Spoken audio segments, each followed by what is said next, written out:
Olá pessoal, bem-vindos a mais um culto online da Igreja Batista Regular Filadélfia. Estamos trabalhando o tema Diga Não ao Machismo.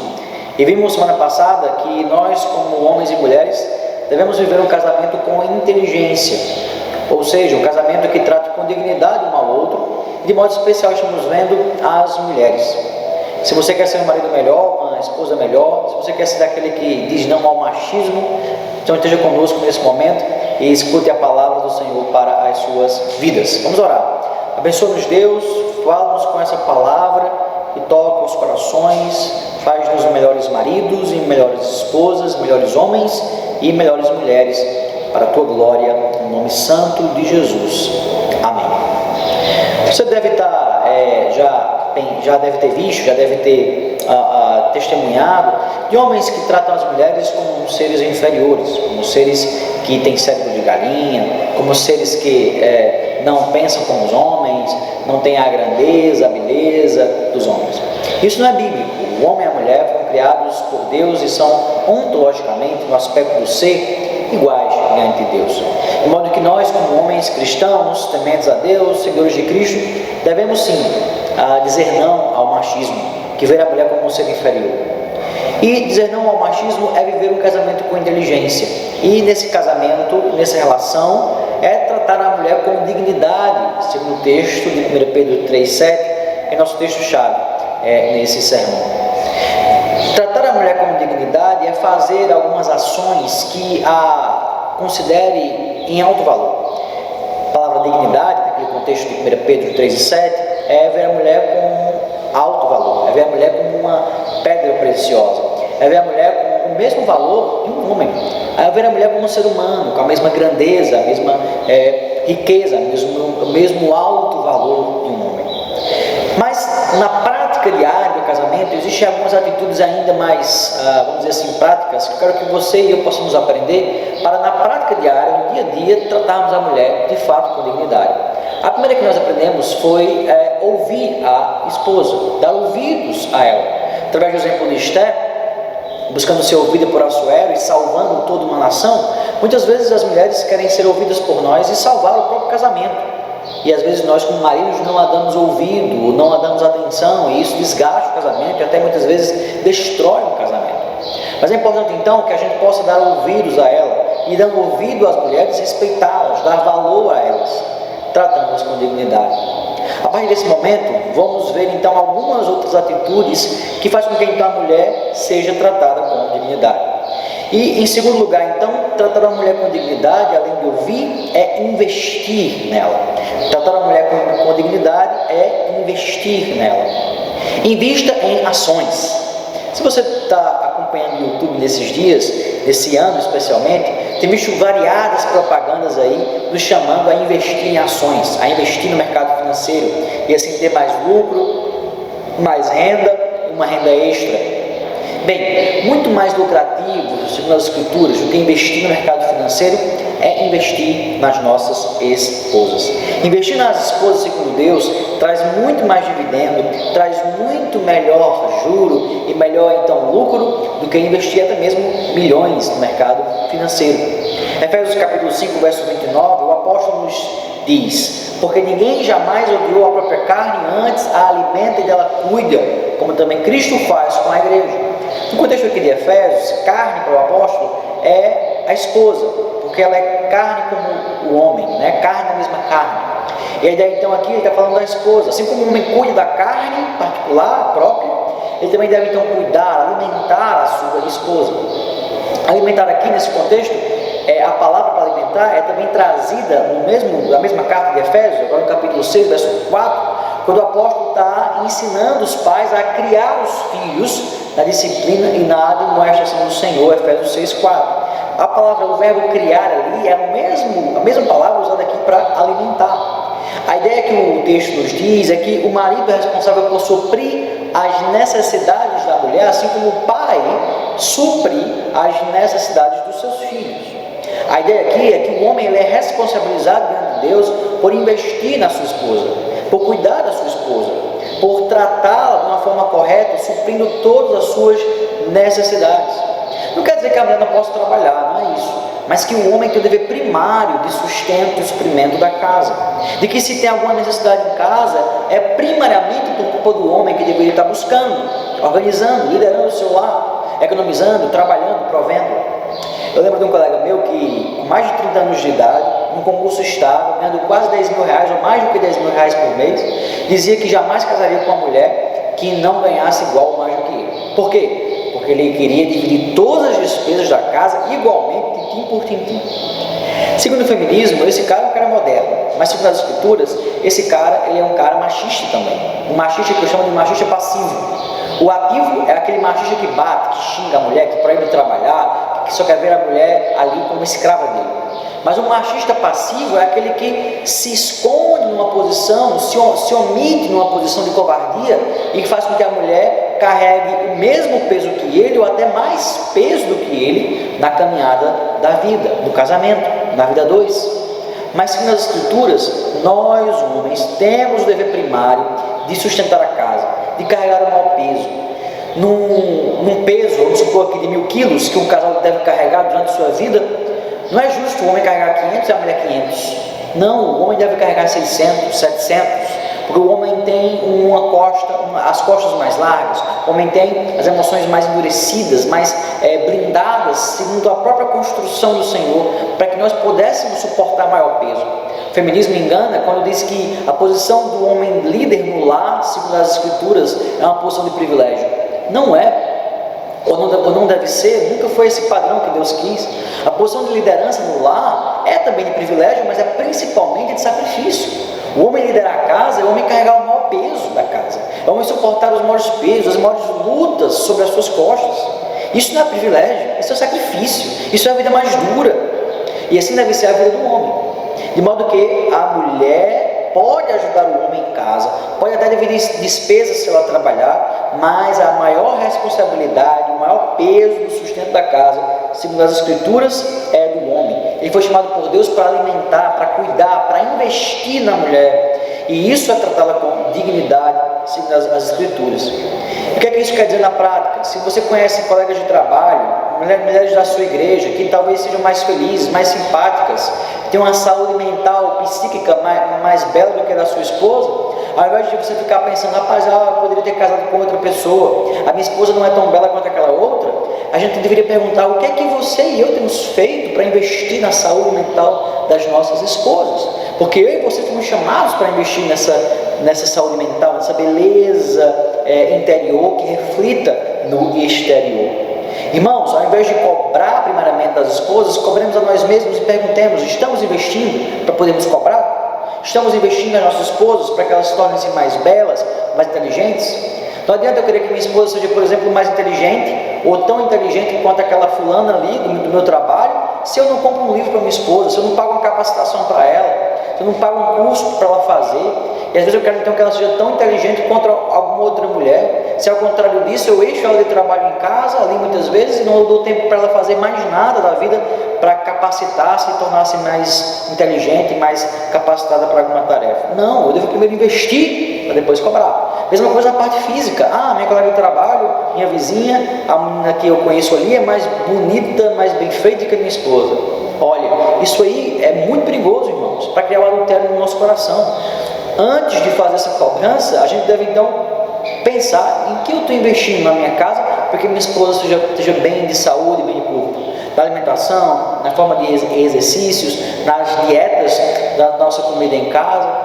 Então, tudo isso tem muito a ver, a beleza da nossa esposa, interno e externo, tem muito a ver com o nosso investimento particular como homens na vida dela. Tratemos nossas mulheres com dignidade. Se quisermos dizer não ao machismo, temos que tratar nossa mulher com dignidade, dar de fato autoestima para ela, dar alto valor para nossas esposas. Dar um valor alto para minha esposa é ouvi-la, em primeiro lugar. Também é investir nela, é o que vimos até agora. Mas em terceiro lugar, dar valor à minha esposa é tratá-la com amor. Tratar uma esposa com dignidade é amar a esposa, o alívio no peso da caminhada. Efésios capítulo 5, versículo 26 a 30, é um texto muito conhecido, onde o apóstolo Paulo vai nos ordenar como maridos a amar a esposa. Maridos, amai a vossa mulher, como também Cristo amou a igreja, a si mesmo se entregou por ela, para que a santificasse, tendo-a purificado por meio da lavagem de água pela palavra, para apresentar a si mesmo igreja gloriosa e sem mácula, nem ruga, nem coisa semelhante, porém santa e sem defeito. Olha que texto pesado e de alta responsabilidade para nossas vidas como marido. Somos chamados por Deus para amar as nossas esposas. Aqui o aspecto do verbo é imperativo, a gente deve amar, não tem escolha. O padrão das nossas vidas, a realidade das nossas vidas como marido é amar as nossas esposas. E o padrão desse amor não é qualquer padrão. Não é o padrão daqueles playboys das novelas, das séries, dos filmes, ou daqueles artistas que casam com uma mulher, com 3 meses se separam, com 6 meses se separam porque ela está meio mais ou menos feia. Não! O padrão de amor que Deus nos chamou para termos com nossas esposas é o padrão de Cristo, o padrão do amor de Cristo pela sua noiva, pela sua esposa espiritual, que é a igreja. Na prática, o que isso quer dizer? Quer dizer que, por exemplo, numa situação de perigo, em que minha esposa está sofrendo fisicamente, eu devo, como homem, lembrar de que Cristo deu a sua vida na cruz, derramou o sangue dele para salvar a sua esposa. Assim também eu devo, como marido, dar o meu sangue, dar a minha vida para proteger a minha esposa. Numa situação, por exemplo, que minha esposa está carregando um peso, algo pesado na vida, seja psicologicamente, na questão familiar, na questão de trabalho, eu devo também ali tentar dividir o máximo aquele peso com ela e colocar um pouco nas minhas, ou muito nas minhas costas, para que ela tenha uma carga mais leve. Nesse momento também eu devo olhar para Cristo, lembrar que eu devo amar minha esposa como Cristo amou a igreja, e Cristo carregou o maior peso dos nossos pecados, da nossa culpa, das nossas lutas. Ele carregou o peso sobre ele, colocou sobre as suas costas. Assim também nós, como maridos, devemos também carregar, colocar nas nossas costas o maior peso das lutas das nossas esposas. Com respeito, por exemplo, a algum erro, alguma falha da minha esposa, devo ficar inerte? Devo não dizer nada? Isso é tratar com dignidade? Não, isso é covardia. O homem deve corrigir sua esposa quando ela está errada. O homem deve chegar para ela e discipliná-la no sentido de falar palavras de correção, de trazê-las para a Bíblia, de trazê-las para viver uma vida de corretude. E a ideia então aqui de disciplina, obviamente, não é com chicote, isso é homem machista, mas é de fato com palavras. Meu amor, você errou nisso. Segundo as Escrituras, você deve se corrigir nesse aspecto, tornar-se uma pessoa mais santa nisso, e assim buscar purificar minha esposa, santificar minha esposa a cada dia, para que ela tenha uma vida sem culpa, sem medo, e seja santa diante de Deus. É esse meu chamado como marido: amar a minha esposa e buscar a santificação e a purificação dela. Amar uma esposa de verdade é a cada dia então buscar o aumento da sua beleza. É o que nos ensina Efésios 5. Buscar então que a minha esposa seja uma pessoa sem ruga, sem defeito, sem mácula, sem mancha. E qual é a ideia básica aqui? Que a minha esposa deve tornar-se cada vez mais bela, e eu sou responsável por ouvir, investir e amar ela ao ponto dela se tornar cada vez mais feliz, mais simpática, mais bela, mais saudável, mais madura na fé cristã a cada dia. A perfeição feminina então, a beleza feminina, ela é algo então construído a dois, dentro da esfera do casamento. E eu e você como marido somos chamados para fazer parte dessa construção. Irmãos, o que nossas esposas mais esperam de nós, acima de qualquer coisa, é o amor. É claro que você ter condições de investir em capacitações para sua esposa, em bons livros, numa academia ou um exercício que ela possa ter um corpo mais saudável, tudo isso conta, tudo isso é bom e é bíblico na ideia de alimentar e cuidar da esposa. Mas se você não tem condição de investir em roupas belas, em comidas mais saudáveis e caras, você pode então ali substituir muitas das suas faltas pelo amor. O que a esposa mais espera de um homem é o amor, e se o amor cobre multidão de pecados, o amor de um marido cobre multidão de faltas dele diante da esposa. A gente tem que lembrar então que um esposo que ama com intensidade e inteligência uma mulher, a faz desejar poucas coisas que ele não a pode dar, porque ele já deu a ela o principal, que era o amor que ela esperava. Quem não aqui vibrou com o relacionamento entre Jack e Rose lá no Titanic, quando Jack, mesmo na terceira classe, pobre, sem muitas condições, dava carinho, atenção e proteção a Rose, que o seu noivo rico não dava. Aquela imagem nos lembra que amar alguém não é necessariamente somente dar dinheiro ou investir na parte financeira ou trazer ali confortos e luxos. Muitas vezes o amor na verdade o amor em regra está muito além disso. Pode também ter isso, se tiver condição de dar, mas está muito além disso. E aquele retrato lá do Titanic mostra isso para todos nós. Jack e Rose então se amou com intensidade, independentemente das suas condições. Mas também o marido pobre pode sim tratar a esposa com dignidade, mesmo sem ter toda a condição de investir fisicamente nela, mas se tiver um amor sincero, intenso e criativo, para que a esposa seja assim amada e cuidada por ele. Outro exemplo que eu poderia trazer para você de um marido que amou verdadeiramente, intensamente uma esposa, foi Jacó, que amou Rebeca de uma forma tal que trabalhou por ela 14 anos. Veja que incrível isso. A gente tem aqui uma história que é clássica nas escrituras, de Jacó, que vai então conhecer Rebeca e ali propor o casamento com ela diante de Labão, seu pai, que era tio de Jacó. E então ali Jacó quer casar com Rebeca, e pelo dote dela, Labão cobra de Jacó 14 anos ao todo, 14 anos de trabalho, 7 anos, depois mais 7, para ele pudesse casar com Rebeca. De modo que a gente então pode aqui pensar num homem sofrendo ali, lutando 14 anos, trabalhando como se fosse um escravo diante de Labão, enriquecendo a custa dele e sendo até usado, manipulado, oprimido por Labão. Mas Jacó, diz o texto, não sofreu tanto assim. Sabe por quê? Pelo tanto que ele amava Rebeca. Gênesis 29:20 diz que Jacó serviu então por amor a Raquel durante 7 anos, mas que lhe pareceram como poucos dias, de tal modo que ele a amava. Irmãos, a gente pode aqui perceber por esse texto que o amor é o óleo nas engrenagens de um casamento.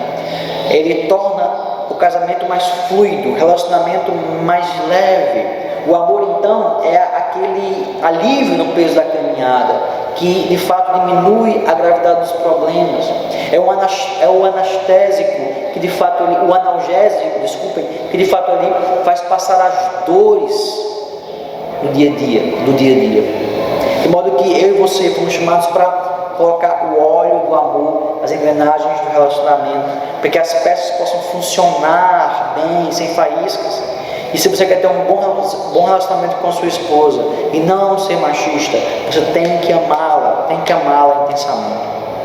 Maridos, trate suas esposas com dignidade. E tratar uma esposa com dignidade, além de ouvir, além de vestir, além de amar, é proteger, em quarto lugar, a sua esposa no mar gelado. O que lembra então daquela cena do filme Titanic, quando Jack protege Rose do frio, coloca ela em cima da porta e ele fica lá no mar gelado e ele é morto para proteger, em sacrifício de proteção, na busca por salvar a sua amada. Nós homens fomos chamados por Deus para sermos aquele tipo de homem que dá a vida pela sua amada. É interessante que o feminismo, por mais que pareça algo belo para muitas mulheres, na verdade ensina o contrário disso. Traz a ideia de uma mulher que é áspera, independente, forte, não precisa da ajuda de homem nenhum. Ou seja, para o feminismo, naquele contexto, já que não precisava dar a vida pela sua amada, já que não precisava ter se colocado ali no mar frio para salvar a Rose, até porque ele tem a mesma força, a mesma virilidade, a mulher ou o homem, e não há nenhuma beleza nisso. Mas segundo as escrituras, isso é torpe, isso é vil. Sim, o homem deve amar a sua esposa e dar a sua vida para protegê-la, porque ela, segundo as escrituras e segundo a própria ciência e biologia, é a parte mais frágil dessa relação. 1 Pedro 3, verso 7, o texto vai dizer: maridos, vós igualmente vivei a vida comum do lar, com discernimento, e tendo consideração para com a vossa mulher como parte mais frágil, tratai-a com dignidade. Irmãos, aqui a palavra parte, ela tem a ver com bem, vaso, corpo. A mulher é o corpo mais frágil da relação, é a parte mais frágil da relação, é o bem mais frágil dessa relação a dois entre homem e mulher. O feminismo, ele ensina coisas tão absurdas nos dias atuais que nós temos que voltar a falar sobre obviedades. E qual é uma obviedade? Uma coisa muito clara que o feminismo nega: que o corpo físico do homem ele é mais forte do que o das mulheres, ou que o corpo físico das mulheres, e o aspecto emocional, ele é mais frágil e mais fraco do que os homens. Isso quer dizer o quê? Isso quer dizer que as mulheres precisarão sim de proteção masculina durante a sua vida. Interessante que no filme Titanic, também no relato histórico do acontecimento do Titanic, alguns historiadores vão nos contar que foi ali que começou a ideia de colocar mulheres e homens primeiro para ser salvos. Lembra aquela famosa frase? Mulheres e crianças primeiro numa tragédia? Dizem que vem aí do Titanic. E qual é a ideia dessa ideia de proteger mulheres e crianças primeiro, que vem aí do acontecimento lá do Titanic? A ideia é que mulheres e crianças são mais vulneráveis. A ideia é que mulheres e crianças são mais sujeitos a sofrer uma tragédia, porque tem o aspecto físico mais vulnerável, mais limitado, aspecto de fato de força para lidar com uma tragédia. E por isso então as mulheres e crianças devem ser salvas primeiro. Mas se você acha isso normal, por que então você tem assistido alguns filmes hollywoodianos ou séries e não tem talvez se assustado como eu ao ver que cada vez mais, se você perceber na Netflix ou qualquer outro aplicativo de filmes, cada vez mais os filmes com mulheres e heroínas são mulheres que batem nos homens, que quebram os homens, que lutam de pau a pau fisicamente com os homens. E isso é um absurdo lógico, tanto contrário às escrituras como contrário à biologia e à ciência. Ora, se isso fosse natural, então seria justo a gente colocar então um homem para lutar contra uma mulher no ringue do MMA? Seria justo colocar um homem para lutar contra uma mulher num boxe, um jogo de futebol? Claro que não, isso seria injusto. Ainda mais essa busca ansiosa do feminismo de querer dizer que a mulher é igual fisicamente ao homem, é um tiro no próprio pé, porque isso faz com que as pessoas aprendam de que as mulheres não precisam ser protegidas.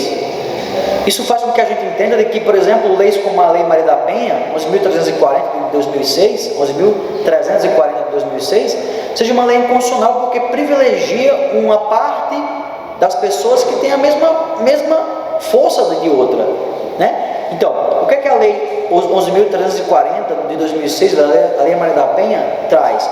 A proteção a pessoas mais vulneráveis em relação, pessoas mais frágeis, mais fracas, que são as mulheres, em regra. Então, por isso que a lei é necessária, e a lei deve existir, a gente deve concordar com essa lei, porque nós cristãos entendemos que a mulher é a parte mais frágil, e por isso tem que ter uma lei para proteger essa mulher. Porque se tiver algum machista, troglodita, queira bater na mulher, fazer ela sofrer, a gente tem uma lei para processá-lo, para chamar a autoridade e assim proteger o feminino, que é mais frágil. Perceba então que, segundo o cristianismo, todas essas leis elas são justas de proteção ao feminino, porque é um ser mais vulnerável diante dos homens. Mas o feminismo tem ensinado através dos filmes, das séries, que isso é uma mentira machista, de que a mulher tem a mesma força física do homem. Isso é totalmente desarrazoável. Isso não é razoável. Sejamos razoáveis. Não tem como as mulheres buscarem proteção contra os homens e ao mesmo tempo dizerem que são tão fortes quanto eles. O feminismo tem que se decidir. Se o feminismo defender que o homem tem a mesma força da mulher, então eles peçam para que sejam derrubadas todas as leis de proteção ao feminino. Mas se a gente então entende, como cristãos, que a mulher é a parte mais frágil, a mulher é a parte mais frágil da relação, então precisamos de leis como a Lei Maria da Penha, para proteger a mulher, para resguardar a mulher de homens trogloditas e machistas. E por isso então as mulheres precisam sim da proteção do Estado, da proteção dos homens. Tratar a esposa com dignidade então é vê-la como a parte mais vulnerável e proteger a esposa. Diz o texto de Efésios 5:29, porque ninguém jamais odiou a própria carne, antes a alimenta e dela cuida, como também Cristo o faz com a igreja. Claro, para cuidar aqui no verso 29 de Efésios é a mesma ideia de aquecer no frio. 1 Tessalonicenses 2:7 traz a ideia de acariciar. Cuidar de uma esposa é acariciar, fazer carinho, aquecer, proteger. Essa é a ideia da palavra. Nós, homens, somos chamados sim para proteger as mulheres, porque ela é a parte mais frágil dessa relação. Não dê ouvidos ao feminismo e larguem as mulheres e abandonem as mulheres à própria sorte. É isso que o feminismo está fazendo, infelizmente, corrompendo essa relação de proteção do homem, colocando-se na frente, protegendo as mulheres. Não caia nesse mito, não caia nesse engano. mas proteja a sua esposa. Proteja a sua esposa, por exemplo, cuidando da sua segurança física. Isso envolve proteger a sua esposa com respeito à violência lá fora, aos bandidos. Não seja como aquele marido que, quando tem uma zoada lá fora, coloca a esposa para ir na frente, para que, se acontecer alguma coisa, ela sofra primeiro a bala e depois ele vai lá e reage. Não, você tem que primeiro sofrer a bala, você que é homem. Você tem que primeiro colocar o peito para ser pancaleado em favor da sua esposa, em proteção da sua esposa. No livro Morrer e Tanto Viver, o famoso autor N.D. Wilson, ele vai dizer que viver é o mesmo que morrer. Viver bem é a mesma coisa que morrer pelos outros. Bem, se viver bem é morrer, é se entregar pelos outros. A primeira pessoa que você foi chamado para morrer é pela sua esposa, segundo as Escrituras. Dá a sua vida por ela.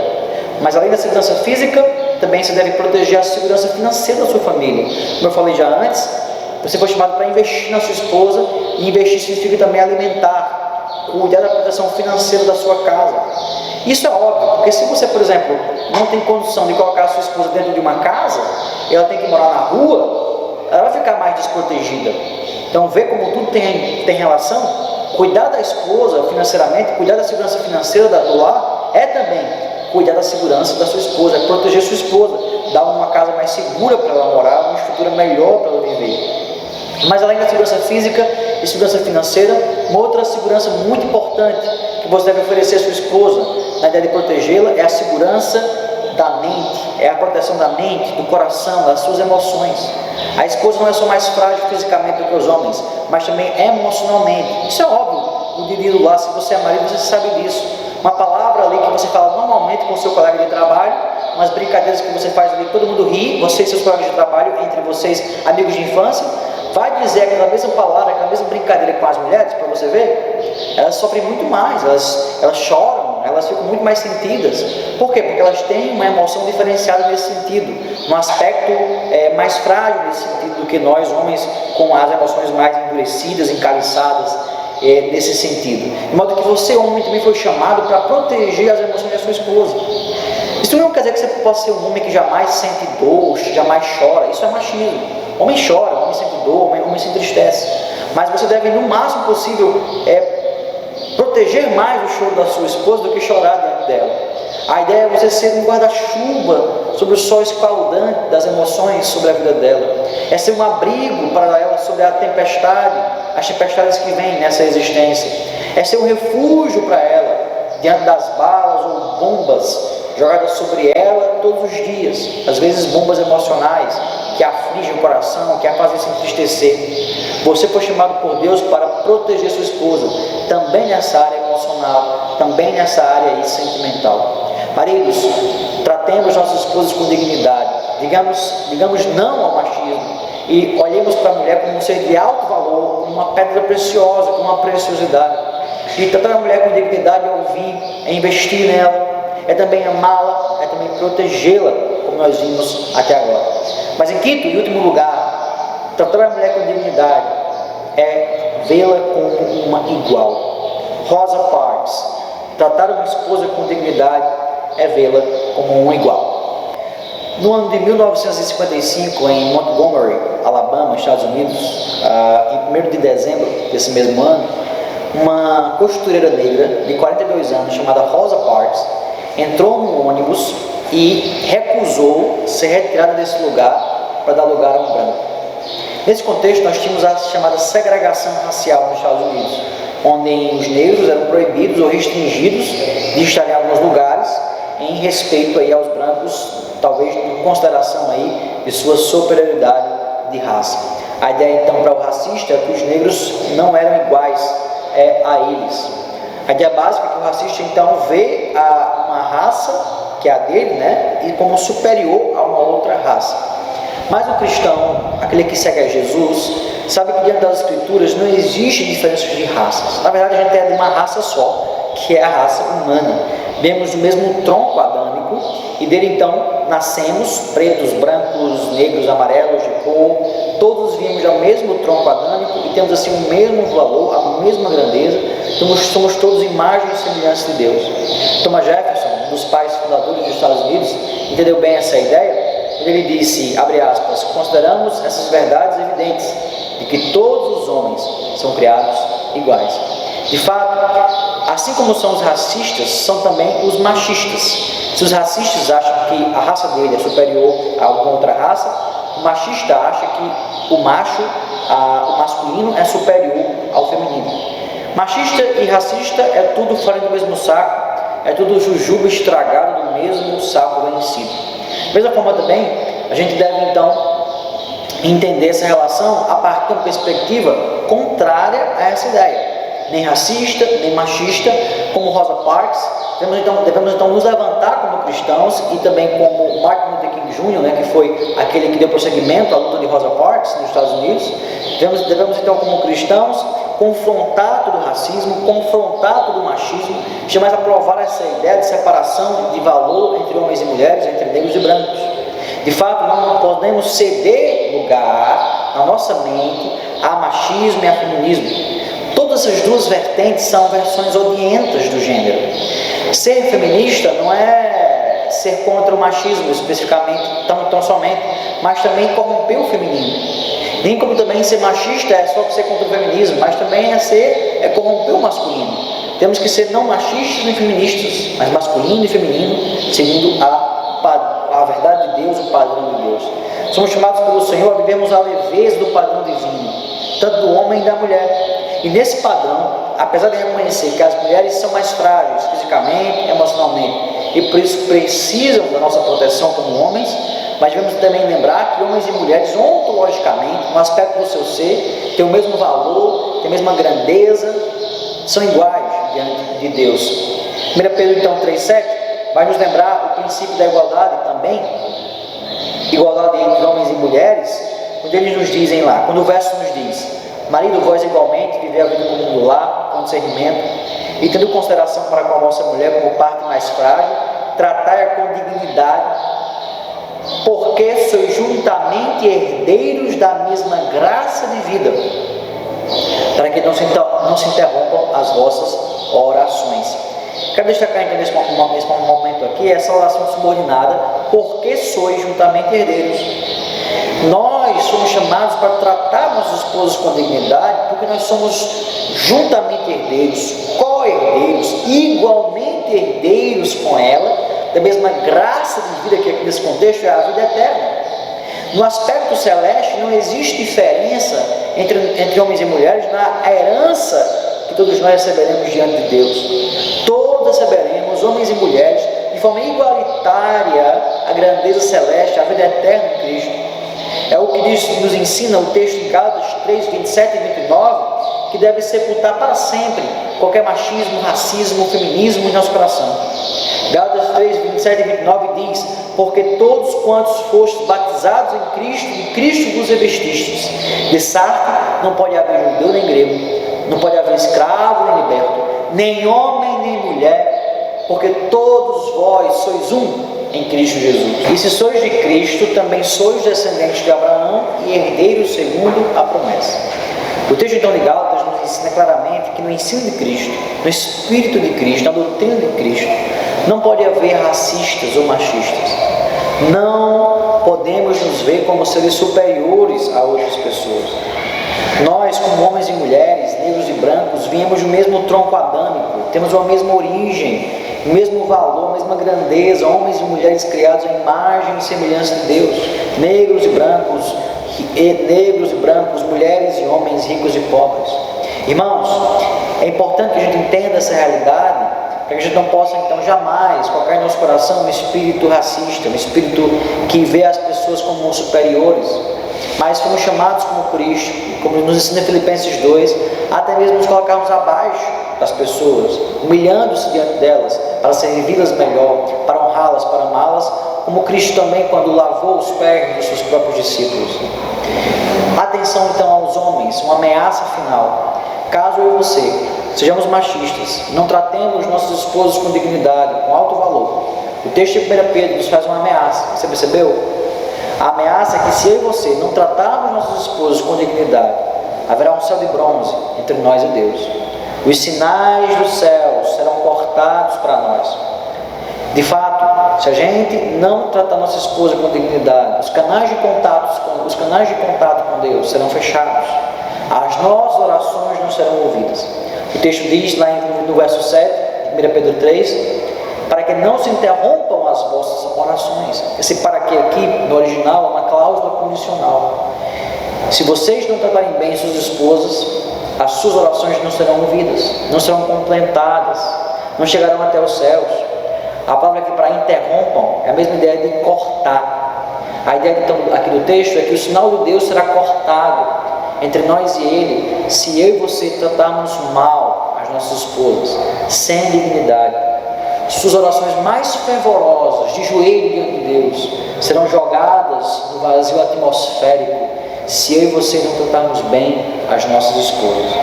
Não adianta sermos os melhores pregadores do Evangelho, se falarmos palavras duras para as nossas esposas.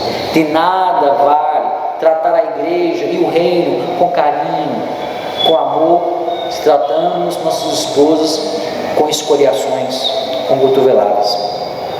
Se você deseja de fato ser ouvido pelo Rei do Universo, cuide bem das suas princesas. Quero concluir então esse sermão nos chamando a tratarmos com dignidade as mulheres e dizermos não ao machismo. Tratar a mulher com dignidade é ouvi-la, é investir nela, é amá-la, é protegê-la, é vê-la como uma igual. Tratar uma mulher com dignidade é dizer não ao machismo, é viver um casamento com inteligência. Eu sei que é difícil, meu irmão, não ser machista em nossos dias. O mundo caído vive num pêndulo de extremos. Ou você é um covarde, omisso, que não lidera a sua família, que não tem pulso forte para proteger sua esposa e quer ser uma criança em casa, quer ter uma mulher como se fosse uma mãe. Ou por outro extremo, você muitas vezes ou eu somos machistas, queremos impor as coisas, ferir nossas esposas, oprimir nossas esposas, escravizá-las. Mas não precisamos ser nem um lado nem o outro, nem machista nem covarde, nem machista, se for mulher também, não precisamos ser feministas. Nós temos um padrão perfeito, completo, absoluto nas Escrituras, da parte de Cristo, que é o masculino segundo Deus e o feminino segundo Deus. Se for difícil para nós, ou se é difícil para você ser machista, possamos pensar como N.D. Wilson, no seu livro Morrer para Viver. Ele diz, abre aspas, se Deus lhe dá ou torna uma piada, o que você deve fazer em resposta? Aceite, ria. Se Deus lhe dá um obstáculo, o que você deve fazer em resposta? Aceite, escale-o, então ria. E se Deus lhe dá a mais profunda dificuldade, o que você deve fazer em resposta? Aceite, escale-a, então depois disso, ria. Em outras palavras, meus irmãos, transformemos os limões em limonadas, o sal em açúcar, o calor em fonte de energia, o frio em um momento aconchegante. Faça das lutas da sua vida, do seu interior, dos seus preconceitos, um trampolim para a vitória. Vença-os, destrua-os, no nome de Jesus Cristo. Amém.